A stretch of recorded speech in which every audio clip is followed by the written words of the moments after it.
백성을 위한 나라였다에 관한 주제에 대해 얘기해보도록 하겠습니다.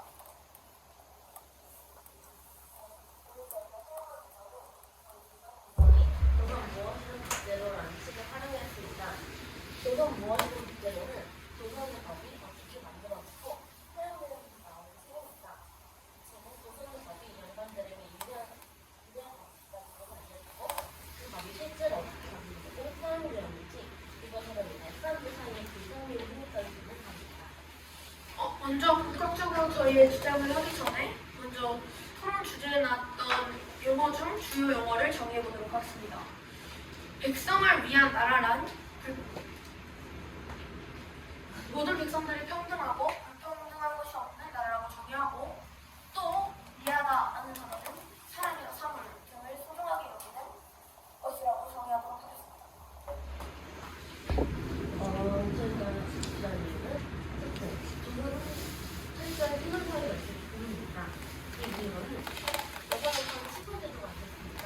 하지만 조선에서는 신분이 낮다는 이유로 차별을 받는 사람들이 많이 있었습니다. 조선에서 조선 무엇이든 국정에서는 신분으로 차별을 받는 이야기들이 많이 나왔습니다. 예를 들어 호정이가 살아났다에서는 여인을 천한 신분이라는 이유로 매를 많이 받았고, 호정이는 양반이라는 이유로 저번 여자를 받았습니다.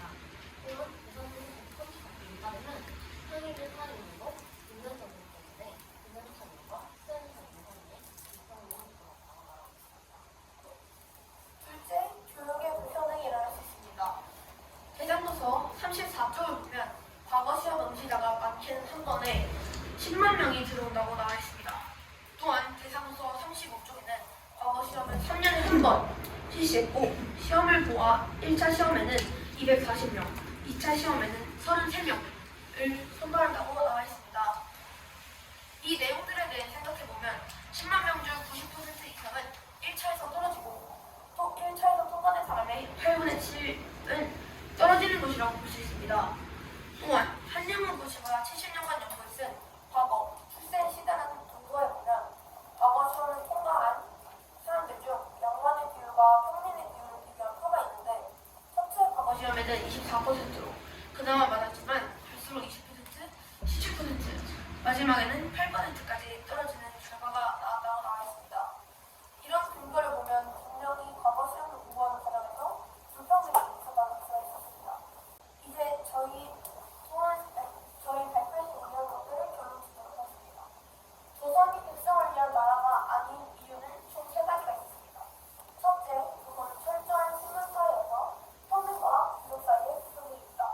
그리고 그거를 강력하게 설명하자면 대장도서에 나왔듯이 양인과 평민은 세금을 내야 하지만 양반은 군대도 안 가고 세금도 내지 않아도 되어서 불평등한 사회가 만들어졌다고 할 수 있습니다.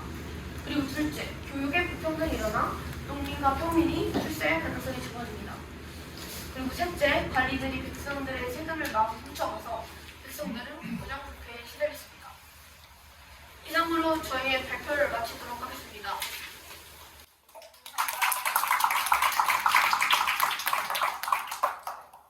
여기 혹시 질문 있는 친구 있을까요? 네, 수원이.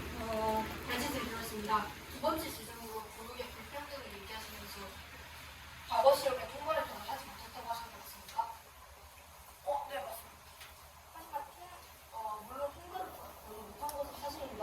하지만 통과를 별로 못한 것은 양반들도 마찬가지여서 이것은 평등한 것인데, 평등한 것은 아까 용어 정리에서 평을 위한 나라가 평등한 나라라고 하셨는데, 예를 들어서 어떻게 생각하십니까?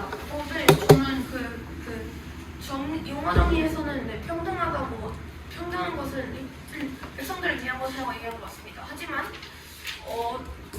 조선 아까 전에 황교보 교수님의 도서 과거의 출세 시대라는 거기 도서에서 나왔듯이 평민은 첫 번째는 24%를 받았지만 갈수록 줄어들고 마지막에는 100% 중 8%만 평민이 통과했다고 나와 있었습니다. 네, 알겠습니다. 네, 또 질문 있는 친구 홍보 좀 해주세요. 사진. 네, 들었습니다. 첫 번째 주장으로 시청자들 관련해서 얘기하셨는데, 하지만 조선시대에는 유명한 있다면 신분을 상실할 수 있었습니다. 이에 대해 어떻게 생각하십니까?